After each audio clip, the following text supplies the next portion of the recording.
And now, Adam, I think you've spent most of your career working in New York City. Is that correct? Yeah.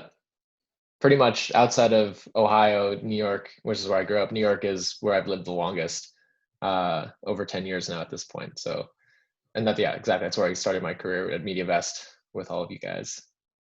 So, how have you managed to stay in New York this time and sort of renew or refresh yourself without sort of, getting outside of the tri-state area like Cecil decided to do?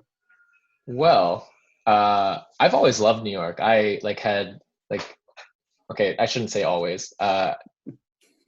Since like end of high school, college, I've always kind of wanted to come out to New York. I had family here. My cousins were here for a long time. They went to school here or they worked here, and so it's always some place that I wanted to go. And there was some sort of, I don't know why, familiarity to it, even though I had grew up in an area that was nothing like New York City.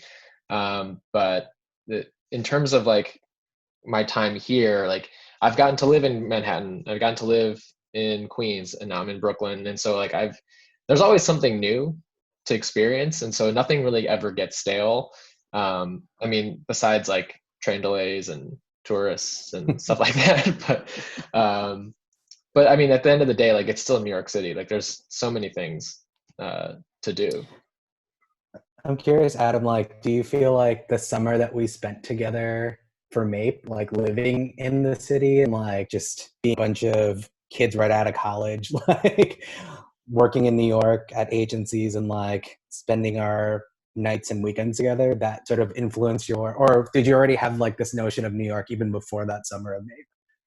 I did have a notion of New York, but I would say like that solidified it. Like that experience at MAPE of just like actually living in the city on my own, well, sort of working Shout out and iHouse.